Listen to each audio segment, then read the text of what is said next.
Boa noite, comunidade. E aí, curtiu o dia? E eu também, viu? Quando a criançada saiu, eu vi os pais indo dormir. Eu falei, eu acho que eu vou fazer isso também. E quando elas voltaram, os pais acordaram, né? Então, que bom que você pôde descansar. Dia quente, mas não só quente em termos climáticos, mas também Deus aquecendo o nosso coração por meio de cada conversa, de comida boa, de poder descansar. Que presente já está sendo esse tempo e que bom que ainda tem muito mais pela frente, não é verdade? Ainda temos um dia inteiro amanhã, especialmente agora à noite. Quero continuar esse diálogo sobre espiritualidade. Salva de palmas para a Sônia, que está sendo minha melhor amiga. Muito bom, obrigado, Sônia. Gente, pela manhã nós conversamos, já começamos a nossa conversa em João capítulo 15, e o tema da manhã foi permaneça no amor. Nós nos lembramos que quando a frequência não está exatamente ajustada em Jesus, os ouvidos doem e a gente se confunde e não dá para fazer nada senão consertar isso. Então, podemos lembrar que Jesus nos chama para amar a Deus e as pessoas mais e melhor.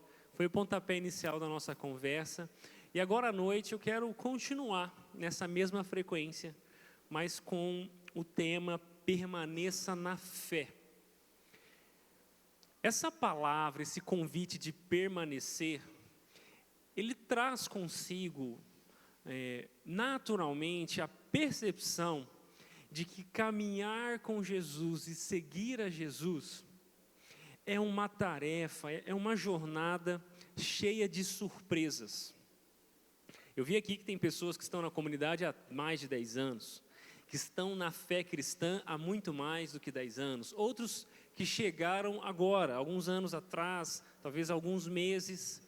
Existem pessoas aqui que ao longo da jornada se afastaram de Jesus, perderam a frequência, viveram outras jornadas de vida e Jesus tem os trazido de volta. Cada um de nós, em alguma medida já percebemos que seguir a Jesus é uma jornada cheia de esquinas, cheia de surpresas.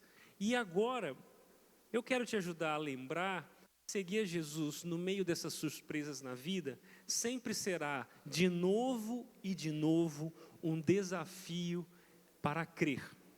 Por isso, nosso tema hoje à noite é permaneça na fé. E eu gosto de citar um amigo meu, Izar, que ele diz o seguinte: uma espiritualidade confusa produz pessoas confusas. Minha oração é para que a gente obtenha clareza, mais clareza sobre o que é seguir a Jesus, para que a gente não se confunda no caminho. Por isso, eu queria reconhecer a verdade que Jesus está nos chamando para um caminho, e cada uma dessas esquinas da vida vão demandar de nós posturas diferentes para continuar seguindo a Jesus. Não dá para seguir uma pessoa andando no mesmo ritmo, do mesmo jeito, em circunstâncias diferentes. Então, por isso, eu queria que você abrisse comigo em João capítulo 15, e nós vamos agora nos concentrar nos primeiros 2 versículos. Você vai perceber que ao longo desse final de semana a gente vai atacar o texto de João 15 por perspectivas diferentes. Abre aí comigo, João capítulo 15, verso 1 e 2 é o que nós vamos ler. Jesus diz o seguinte: eu sou a videira, abre aí, João capítulo 15, verso 1 e 2. Eu sou a videira verdadeira, e o meu pai é o agricultor. Todo ramo que estando em mim não dá fruto, o que acontece? Ele corta. E todo ramo que dá fruto, o que ele faz? Ele poda. E poda para quê? Não entendi. Todo ramo que dá fruto, o que o agricultor faz? Ele poda, e poda para quê? para que dê mais fruto. A minha versão NVT diz: eu sou a videira verdadeira e meu pai é o lavrador. Todo ramo que estando em mim não dá fruto, ele corta. E todo ramo que dá fruto, ele poda para que produza ainda mais. Deixa eu fazer uma pergunta bem simples para você. Você já se sentiu podado por Deus? O que exatamente significa isso, né, Walton? Nós estamos aqui de novo nessa ilustração de Jesus. Existe um lavrador que é responsável pela manutenção da videira. A videira é plenamente perfeita, é o próprio Cristo. E esse pai enxertou na videira, fez brotar da videira ramos, eu e você. E esses ramos são caminhos, instrumentos, ferramentas dessa videira para glorificar o trabalho do lavrador. Porque afinal de contas, se você estivesse lá na época de Jesus e passasse por uma vinha e percebesse que aquela vinha, aquela videira não estava frutificando, você ia dizer: nossa, mas o dono da vinha aqui é bem ruinzinho, hein? Porque ele não está cuidando bem dessa videira, ela não está dando belos cachos de uva. Para que serve uma videira sem boas uvas para a gente usar? O lavrador, então, ele é o grande responsável por fazer com que a videira frutifique. E é por isso que as intenções do lavrador, seja em colher dos melhores frutos e elogiar a videira, seja em perceber os ramos que não estão frutificando e cortá-los, e seja, especialmente, é o nosso assunto hoje, a identificação daqueles ramos que estão produzindo muito, ele também decide, nesses ramos, podá-los, para que nada faça com que aqueles ramos parem de produzir bem nessa videira, que no caso é Jesus. A poda, então, faz parte da vida da videira. Faz parte do relacionamento de amor e de sabedoria do lavrador para com os ramos. Mas da perspectiva do ramo, a poda sempre é uma circunstância crucial na sua vida. Eu queria que você anotasse, se você está fazendo anotações, essa expressão, circunstâncias cruciais. Porque é exatamente isso que nós vamos conversar hoje. Qual o papel de circunstâncias cruciais na nossa vida com Jesus? Eu gosto de citar o Carlos Macor, que ele disse o seguinte: existem ciclos na vida espiritual que são muito similares às estações do ano.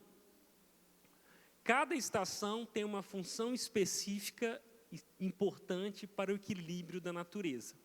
É curioso porque fazer essa citação para os manauaras é chover no molhado. Porque eu estou em Datuba. Se você me perguntar quando que começa o verão, eu falei, sei lá. Estava na aula de inglês e me perguntaram, quando começa a primavera? Eu falei, o que é primavera mesmo? Eu só sei que a minha filha nasceu em setembro, a gente já fez alguma alusão à primavera, mas se você me perguntar quando é que cada estação do ano acontece, eu não sei te responder. Mas eu acho que vocês sabem. Quando é o período da seca, das chuvas, quando é melhor para pescar, quando não pode pescar, porque talvez vocês estão mais perto dessa realidade, ou é só impressão minha? É, né? É verdade? É verdade. Mais ou menos. Tem uns manauara meio do Paraguai aí, meio... Quente ou menos quente? No caso, quente é de 8 às 10 da noite, menos quente é de meia-noite às 6. Entendi. Inclusive, eu achei muito especial a música que cantamos, né? No calor deste lugar, eu estou me derramando. Muito presente, muito bom. Mas olha que interessante. As estações do ano, inverno, verão, primavera, outono, faz toda a diferença para uma planta, para uma videira. O verão é onde as coisas estão mais quentes, e ela é mais fustigada pelo calor, e mais estressada para resistir àquele tempo quente, e ainda assim frutificar.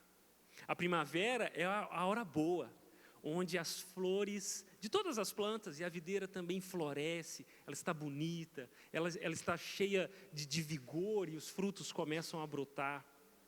Mas o outono é quando as coisas começam a mudar, mais ameno, fresco, e o inverno não dá para frutificar direito. Eu não sei se essa é a realidade da videira exatamente, mas essa é a realidade geral de qualquer planta frutífera, de qualquer árvore frutífera. Assim como nós vemos por aí, nós, diante de Deus, também temos estações diferentes na vida. Estações que nos esquentam mais, onde tudo parece ser muito mais à flor da pele.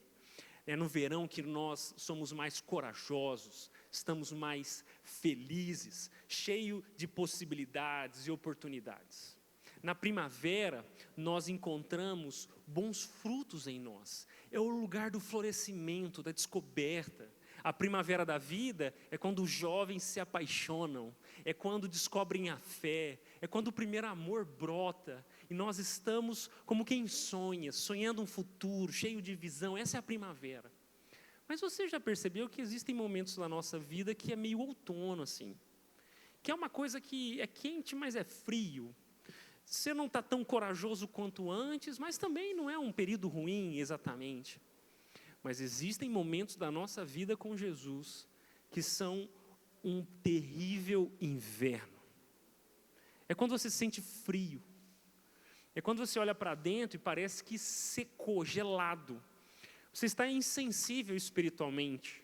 Você já não tem mais aquele vigor que te fazia, que te levava a fazer orações corajosas, aquele ímpeto evangelístico, aquela disposição para servir. Você está meio,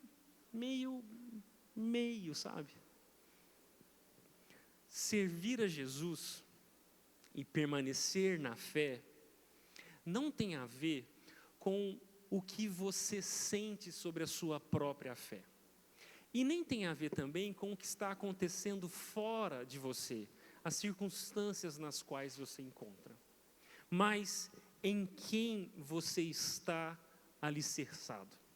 E como, diante de circunstâncias diferentes, você responde a esse chamado de Jesus de segui-lo.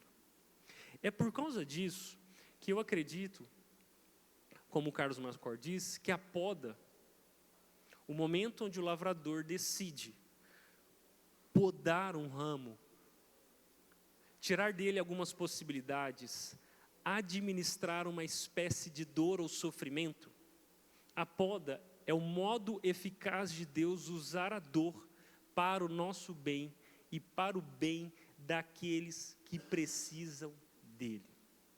A poda não é necessariamente um castigo de Deus para ramos que não produzem, porque a gente já leu no texto que ramos infrutíferos são considerados inúteis, eles são cortados. Mas ramos produtivos, ou ramos que já deram algum tipo de fruto, invariavelmente sofrerão podas do lavrador para que produzam mais, para que se concentrem ainda mais na seiva que vem da videira e possam dar frutos ainda mais vigorosos e ainda mais volumosos para a glória do lavrador. Por isso, circunstâncias cruciais, que são essas podas de Deus para nós, são quaisquer circunstâncias que influenciam o nosso relacionamento com Deus. Eu queria agora que você se lembrasse um pouco mais da sua própria história de vida, de como as estações da vida guiaram, influenciaram a sua relação com Deus. Porque circunstâncias cruciais podem ser qualquer tipo de situação, sejam situações boas, sejam situações ruins. Mas o que eu quero te fazer perceber é que Deus usa situações positivas ou negativas para formar o caráter de Cristo em nós. E a maneira como nós reagimos a essas circunstâncias definirá a qualidade do nosso relacionamento com Deus. Olha, por exemplo, alguns exemplos de circunstâncias cruciais. Uma dor, uma doença pode ser uma circunstância crucial. Com certeza você conhece cristãos que foram acometidos por sérias doenças e que, por conta daquele sofrimento, abandonaram a Jesus. Duvidaram de Deus, questionaram se Deus é bom, por que eu sofro? Se Deus se importa, por que eu adoeço? Muitos cristãos, quando a dor de uma doença chega, revisam o seu compromisso com Jesus e até o abandonam. Mas você também conhece cristãos, gente que ama Jesus, que quando o dia mau de uma doença séria chegou, eles passaram por essa provação e se tornaram mais corajosos, mais humildes, mais humanos, mais parecidos com Jesus. E nesse aspecto, a doença em si, aquele episódio, ele é neutro. Porque a maneira com que respondemos às circunstâncias cruciais da vida é a grande questão. Então, uma doença pode ser uma circunstância crucial, o falecimento de alguém pode ser uma circunstância crucial. Eu, por exemplo, sou filho de uma mãe. A minha mãe, aos 13 anos, saiu de férias com a família. Ela, a mais velha, de 3 filhos, a minha tia, 2 anos mais nova, o meu tio, alguns anos ainda mais novo do que a minha mãe. O meu avô e a minha avó pegaram o Fusca, foram para o interior passar as férias, e em uma das curvas lá de Minas Gerais, o meu avô perde o controle do Fusca, desce ribanceira abaixo, é lançado do Fusca para fora e ali falece. A minha mãe, com 13 anos, assiste a morte do próprio pai. E sai daquele acidente numa circunstância crucial da vida. A minha avó tendo que cuidar de 3 adolescentes, a minha mãe ainda descobrindo a fé e já com essa pressão tão visceral da vida, e ela procura uma maneira de falar com meu avô, porque na noite anterior ela tinha respondido mal ao meu avô, e ela não teve a chance de se reconciliar com ele. E aí, aos 13 anos, a minha mãe precisa tomar uma decisão. Como é que eu vou viver daqui em diante? Como que eu vou interpretar a minha própria vida? Como eu vou interpretar Deus nessa história? E várias influências a rodearam, mas ela encontrou na Escritura descanso em Cristo para lidar com a sua dor. Circunstâncias cruciais influenciam a direção da nossa vida. Uma outra circunstância pode ser o casamento. A gente se casa. Eu vejo que na igreja é muito comum isso, né? Os jovens solteiros, cheios de Jesus, muito crente, e aí Deus abençoa com uma paixão. Eles se apaixonam e casam, e aí vira mais crente ainda, porque agora tem que pagar o casamento, e tem que dar um jeito de, quem casa quer casa, e tem que dar um jeito de arrumar a vida, e aí vira crente mesmo. Aí vem e faz rifa, e vende e tudo mais, e aí daqui a pouco casam. Aí casam, dão glória a Deus, porque Deus provê, e depois somem. Nunca mais, é um período sabático de 12 anos. Aí depois, nasce os filhos, eles voltam. Circunstância crucial. Tem muita gente que se casa e fica mais parecido com Jesus, porque encontra no casamento uma parceira de fé, de vida, e eles interagem e permanecem em Jesus. Mas tem muita gente que casa e depois se afasta de Jesus. Percebe o que é uma circunstância crucial? É qualquer situação que influencia a sua relação com Deus, porque a sua relação com Deus, numa circunstância crucial, tem a chance de frutificar mais ou frutificar menos. Pense em alguma circunstância crucial na sua vida, uma grande amizade, a chegada de um bebê, uma doença, uma nova igreja, um título do seu time, seja lá quais foram as circunstâncias que mais marcaram a sua vida. Se você me desse 10 minutos para te conhecer, quais grandes episódios da sua vida você me contaria? Porque essas circunstâncias que você usa para encontrar a sua identidade, para se apresentar e para ler a sua própria vida, são provavelmente circunstâncias cruciais que moldaram quem você é. Tanto das coisas que você se orgulha, quanto também das coisas que você se envergonha. E olha que interessante o que o Ian Stanley diz, que a conclusão que tiramos sobre Deus no meio de nossas circunstâncias cruciais leva-nos em direção a Ele ou para longe dEle. É por isso que eu quero concluir uma primeira verdade aqui, que a cosmovisão que você tem, mas as pessoas que estão com você nas circunstâncias cruciais, definem a sua interpretação delas. Preste atenção no que eu vou te dizer. A cosmovisão que você tem, mas as pessoas que estão com você nos momentos cruciais, definem a interpretação que você faz do que está acontecendo ao seu redor. Deixa eu te dar um exemplo. Lembra da minha mãe, que com 13 anos perdeu o pai? Graças a Deus, que ela tinha uma família cristã que deu o suporte que eles precisavam, não só material, como espiritual, para que ela pudesse encontrar no ensino bíblico uma interpretação correta do que ela viveu. A minha esposa, quando eu estava montando essa mensagem, se lembrou que quando ela fez 14 anos, ela mudou de uma escola para outra. E quando ela mudou de uma escola para outra, ela mudou de amizades. E lá na nova escola, com 13, 14 anos, ela foi instigada pelas amigas a ficar com os meninos da escola. Essa é a parte da história que eu não gostei. Porque as amigas da Laís, naquela fase, ficavam incentivando ela, que era cristã, a beijar os menininhos. E isso levou com que ela não só tivesse essas experiências, como com 13, 14 anos, tivesse o seu primeiro namoro. E o namoro da Laís foi uma circunstância crucial, muito negativa na vida dela. Ao ponto de que anos depois, pela fé em Jesus, ela, pela graça de Deus, ela decidiu encerrar aquele namoro. E Deus honrou ela, porque aí eu apareci na história.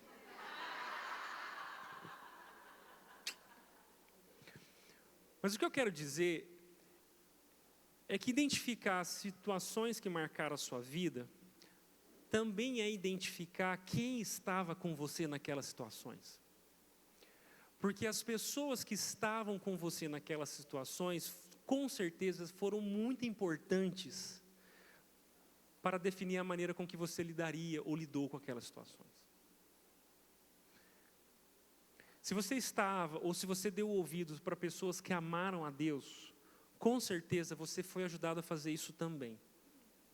Mas se naquele dia difícil, naquelas circunstâncias cruciais, você estava perto de pessoas que não amam a Deus, você foi influenciado a também não amá-lo. E situações de poda que sempre estressam quem nós somos, ou resultarão em bons frutos porque nós decidimos confiar em Deus e dar ouvidos aos bons conselhos, ou nos levarão para longe de Jesus, para que nunca mais frutifiquemos na medida que um dia nós frutificamos. Quais foram as circunstâncias cruciais que marcaram a sua vida? Quais decisões você tomou nessas circunstâncias que glorificaram a Deus, fizeram com que você frutificasse mais? Mas quais foram as decisões que você tomou naquelas circunstâncias que não glorificaram a Deus e fizeram com que você se afastasse, se desalinhasse do próprio Jesus? Essa conversa é tão importante porque eu tenho certeza que existem pessoas aqui que estão vivendo circunstâncias extremamente cruciais de vida agora.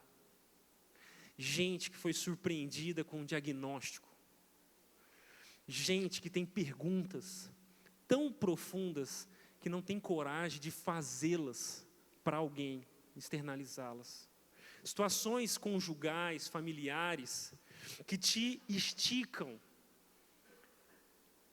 Nós estamos, os céus, o mundo espiritual está assistindo a sua reação a essas circunstâncias cruciais. E a pergunta que paira no ar é: como ela vai reagir a isso? quais decisões ele vai tomar aqui, agora. E tudo isso, de certa maneira, é uma grande poda do lavrador, que está te dando a oportunidade de se concentrar melhor na videira, para se tornar ainda mais útil nas mãos dele. Eu queria, faz sentido o que eu estou falando para você? Já achou uma circunstância crucial na sua história ou na sua vida agora?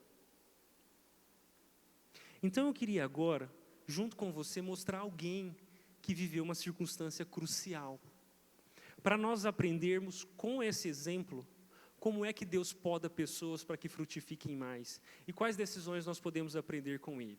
Essa pessoa é o João Batista, que viveu uma circunstância muito crucial na sua história. Deixa eu te lembrar qual é a história de João Batista.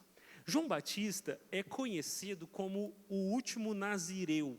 Lembra o Sansão, que desde antes de nascer foi consagrado ao Senhor, consagrado a Deus para ser um homem usado por ele no meio do povo de Deus? João Batista é um deles, porque mesmo antes de nascer já estava acontecendo um milagre na história de João Batista. Ele é filho de pais idosos e estéreis. E os seus pais, o pai de João Batista, sacerdote, a mãe de João Batista, temente a Deus, estéril. E eles serviam a Deus até o ponto de que aconteceu um milagre. Foi sorteado, o pai de João Batista entra no templo, é ele que vai oferecer o sacrifício, e pasmem, aparece um anjo naquele dia. Ele toma um susto, e o anjo diz, a exemplo do que Maria ouviu, a sua mulher vai engravidar. Deus tem um propósito para o seu filho, ele será o profeta que preparará o caminho do Senhor.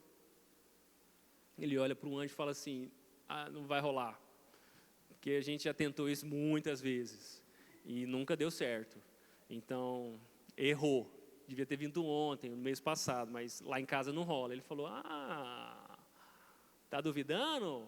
Então vai ficar calado até nascer, tá bom, para parar de falar asneira. Não foi bem esse papo, mas eu estou traduzindo uma linguagem, tá bom? Aqui para você entender. O que acontece?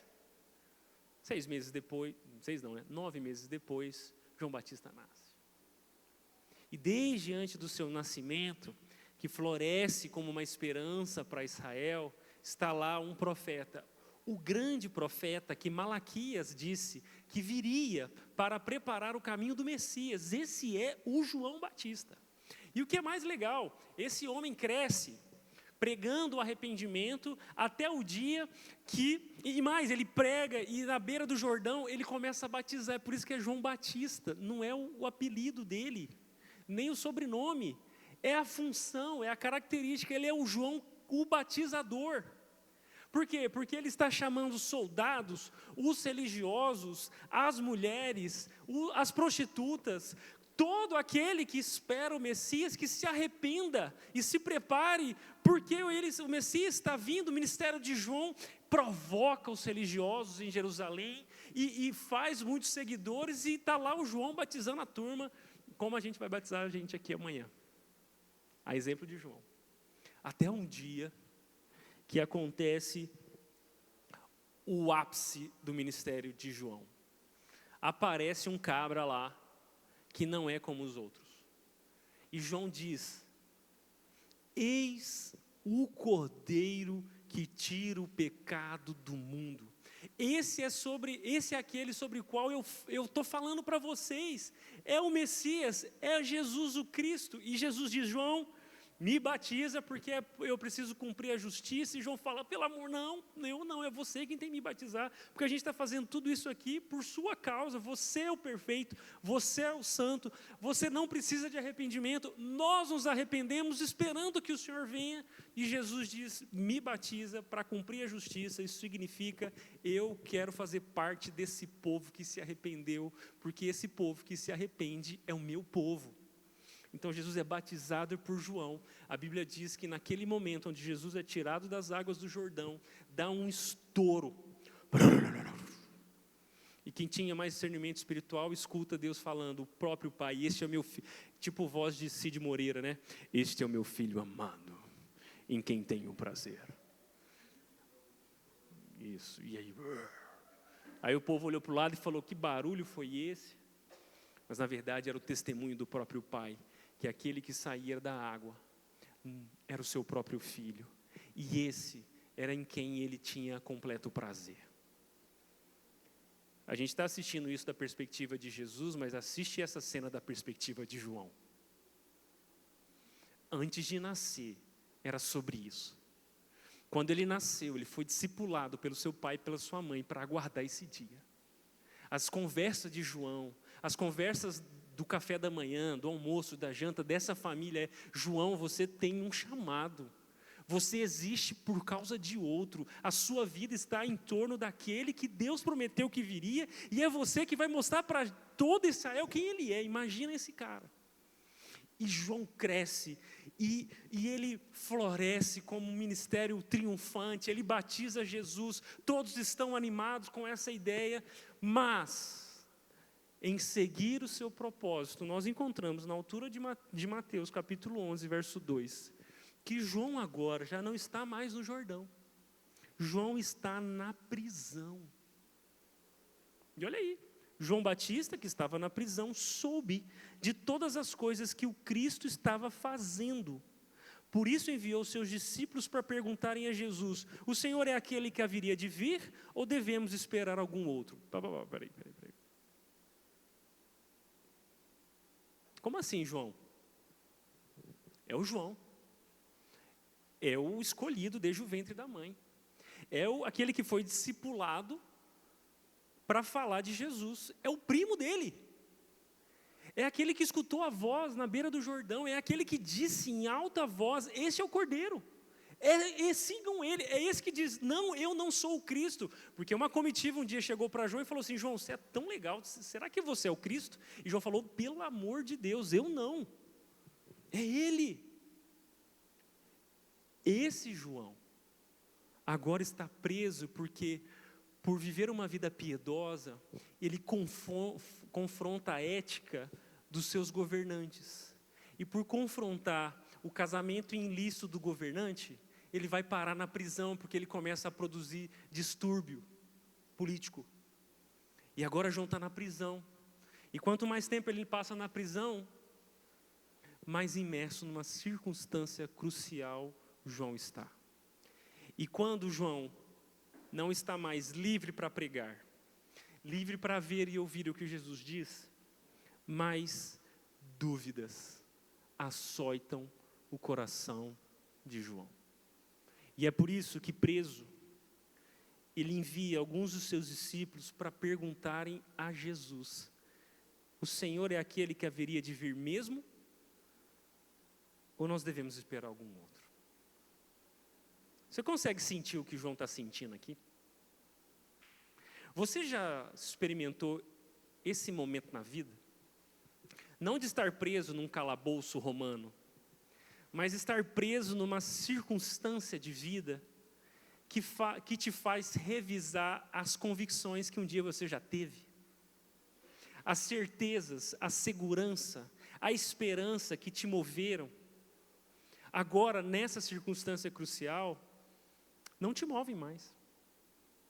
Esse é João, que apesar de nascer, crescer, ele agora é preso e na prisão se confunde, se pergunta e até mesmo investiga. Será que... A pergunta de João, ela não é simples, porque se Jesus o Cristo se Jesus não é o Cristo, João está na prisão à toa. Se Jesus não é o Messias, ele batizou o cara errado. Ele se confundiu com aquele barulho na borda do Jordão. Ele está sofrendo e gastando a sua vida na direção errada. Ele vai morrer pelo motivo errado. Essa pergunta é muito crucial. Porque se Jesus não é o Cristo, João desperdiçou toda a sua história. E é por isso que quando ele envia esses discípulos para perguntarem a Jesus: é o Senhor mesmo que havia de vir? Ele está revisando a direção da própria história. E aqui, antes da gente continuar, eu queria te fazer essa pergunta. Qual foi a última vez que você perdeu a confiança em Deus? Qual foi a última vez que você se deu conta que talvez o sentido que você tinha para a vida não funciona mais?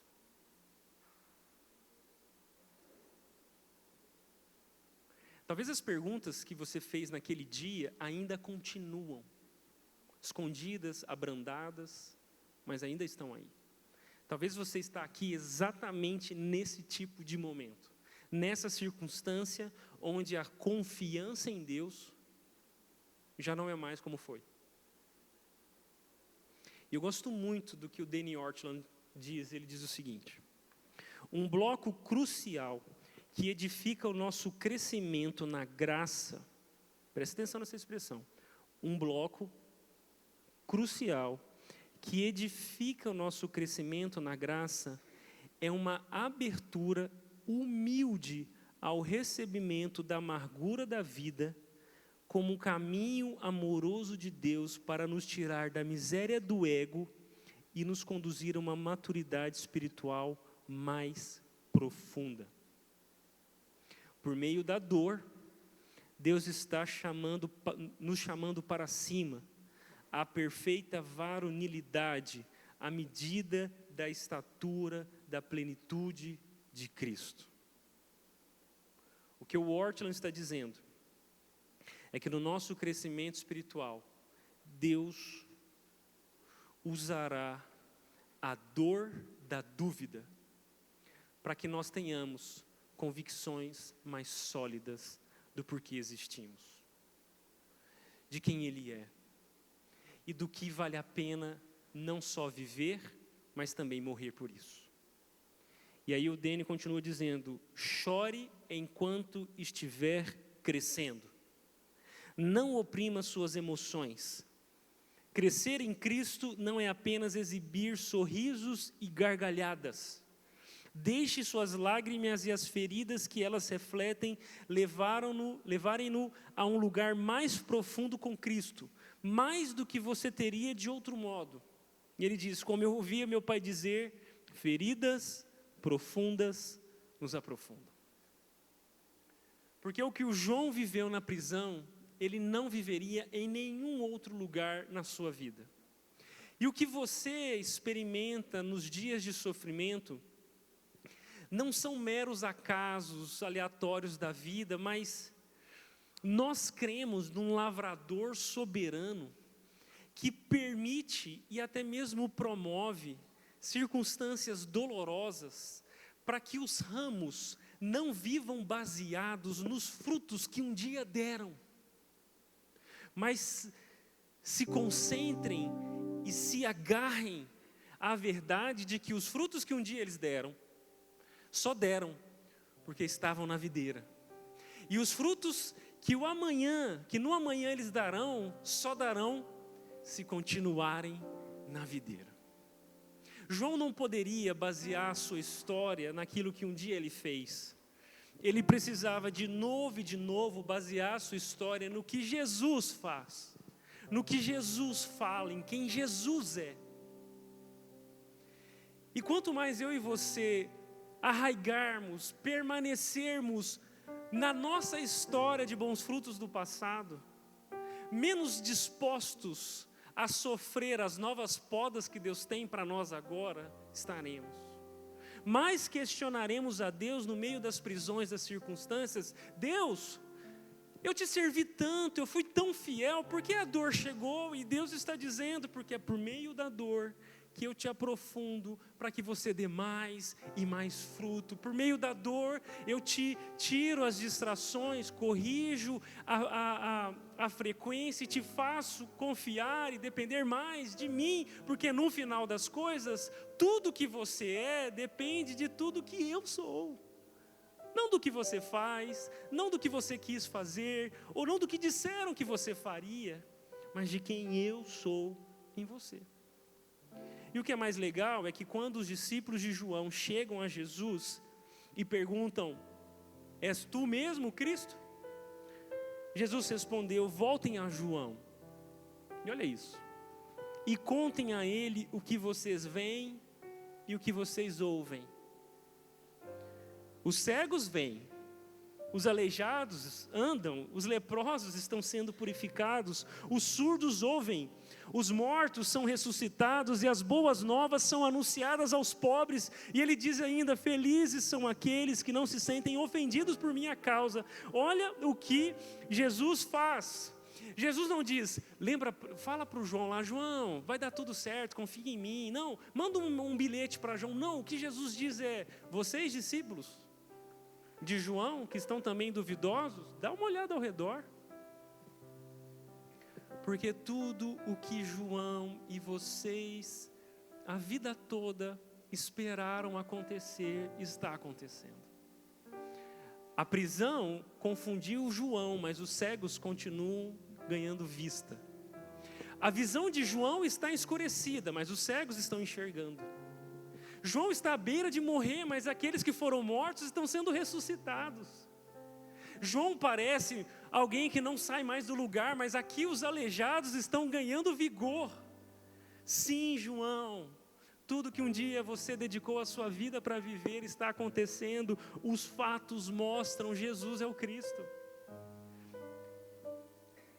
E o Hernandes Dias fala o seguinte: talvez o João quisesse ouvir: meus exércitos já estão reunidos, João. Nós vamos quebrar essa prisão, vamos honrar o seu nome, te tirar daí. Mas a notícia que chega para João na prisão é: a misericórdia de Deus está aqui. Os pobres estão ouvindo sobre o reino dos céus. Os doentes estão sendo curados. Os milagres estão comprovando que esse Jesus é o Cristo, João. E não importa o que você vive ou viverá na prisão, isso não muda o fato de que Jesus é o Cristo. Isso é muito útil para mim e para você hoje. Porque quando nós passamos a interpretar a nossa vida a partir das nossas circunstâncias, nós acabamos interpretando Deus a partir do nosso sofrimento. E Deus não é bom quando as coisas estão boas, Deus é bom em todo o tempo. E Deus não é mal quando as coisas estão ruins, Deus continua sendo bom independente do que te aconteça. É por isso que eu amo essa expressão de Jesus, que ele diz, e fala para o João uma coisa: felizes são aqueles que não se sentem ofendidos por minha causa. Essa expressão é meio confusa, mas o melhor que eu pude aprender aqui é que Jesus está dizendo, quase assim: felizes são aqueles que deixam eu fazer as coisas do jeito que eu faço. Felizes são aqueles ramos que descansam no fato de que estão ligados à videira. E seja no inverno ou no verão, seja na primavera ou na poda, felizes, a felicidade, a bem-aventurança está em descansar no fato de que Jesus é quem disse ser. Por isso, talvez muitos de nós, nas circunstâncias cruciais, nos escandalizamos quando Deus decide fazer o que Ele faz: cuidar de nós, podar a gente, permitir que o sofrimento chegue, deixar perguntas sem respostas, deixar que orações encontrem o seu silêncio. Felizes são aqueles que não se sentem ofendidos por minha causa, porque felizes são aqueles que descansam no fato de que Jesus é tudo o que eles realmente têm.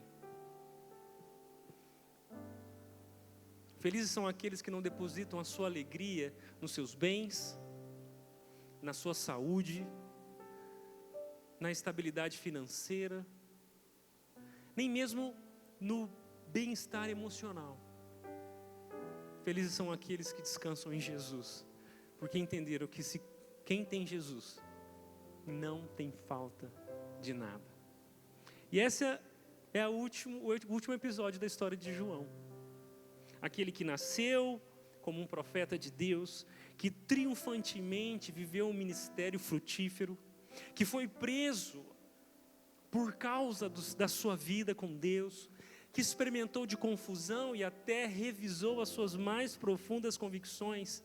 Esse João termina a vida alguém que viveu para Jesus, na prisão ganha a oportunidade de glorificar a Jesus até mesmo por meio da sua morte. E se João é aquele que prepararia o caminho do Senhor, João preparou o caminho de Jesus até a morte. É como se João fosse o adubo do Calvário, porque ele não só vive para Jesus, mas como ele também morre em nome do Cristo. E é nesse caminho que João abre, Jesus morre e ressuscita, e nos convida a uma vida que o segue até a morte. É por isso que a gente costuma dizer lá em Indaiatuba que é muito legal essa história de seguir a Jesus. Até você, por alguma poda da vida, descobrir que Ele está caminhando na direção da cruz. E cada circunstância crucial, sofrimento ou poda que você experimentar, te faz lembrar que quem segue a Jesus toma consigo a sua cruz, nega a si mesmo e segue o seu mestre para morrer e ressuscitar. Essa é a nossa esperança. Deus quer fazer com que você morra, para que Cristo seja tudo dentro de você.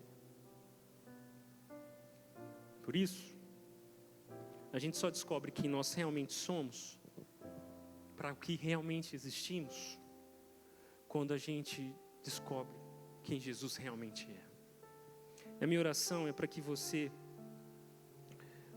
permaneça na fé. Seja diante do sofrimento que experimenta hoje, seja diante do que experimentará amanhã. Porque as podas, as dores, as circunstâncias cruciais, não são algo que talvez aconteça. Mas quando acontecer, qual será a sua decisão diante delas? Qual é a circunstância crucial que você está vivendo hoje? Como você vai lidar com isso? Qual o desafio de crer você experimenta nessa circunstância crucial? Eu queria te encorajar a glorificar a Deus, a oferecer a sua vida e aquilo que te importa nas mãos desse agricultor que sabe muito bem como cuidar de você. Por isso, para a gente refletir e reciclar. Primeiro, a sua cosmovisão é testada em cada circunstância. Você está pronto para amar melhor a Deus? Ou, na verdade, você está perto de abandoná-lo? Segundo ponto, seu maior problema é uma interpretação errada das suas circunstâncias. Não é o que está acontecendo, mas como você interpreta o que estava acontecendo. Leve as suas perguntas a Jesus, como os discípulos de João fizeram. Deixe Jesus te mostrar quem Ele é no meio das suas perguntas. E por fim, qual decisão você deve tomar diante de Deus hoje?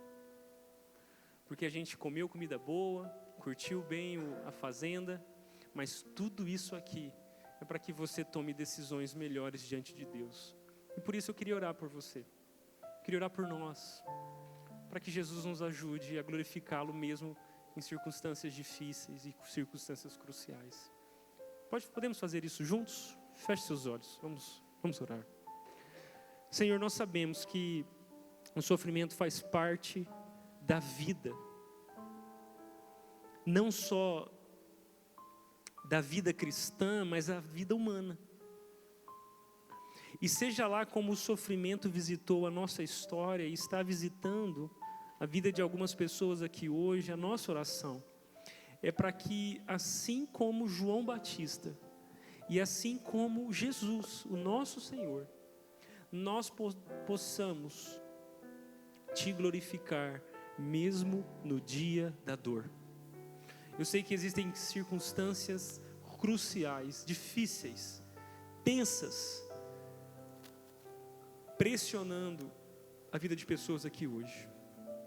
Perguntas sem respostas, dores sem fim. E a nossa oração como seu povo é para que o Senhor nos ajude a te glorificar mesmo nesses dias. Para que o Senhor purifique o nosso coração. Para que o Senhor nos ajude a receber a amargura, a dor, de maneira humilde. para que por meio dessa submissão ao caminho do Senhor para nós sejamos purificados. Para que o Senhor tire de dentro de nós tudo aquilo que não te agrada, tudo aquilo que desvia a nossa atenção e a nossa confiança de Jesus, porque Ele é tudo o que temos. E Ele é a única coisa que nós realmente não podemos perder. Por isso, Senhor, eu oro para que o Senhor enxugue lágrimas nessa noite. Eu oro para que o Senhor fortaleça joelhos cansados. Eu oro para que o Senhor cure feridas que estão abertas. Que o Senhor dê uma nova visão, que o Senhor faça com que cada um de nós perceba a sua misericórdia aqui e por todos os lados ao nosso redor, porque elas se renovam manhã após amanhã. Tu és esse Deus presente e misericordioso. E que assim encontremos força e direção para te glorificarmos, independente das circunstâncias. Essa é a nossa oração. E nós oramos em nome de Jesus, o nosso Salvador. Amém e amém.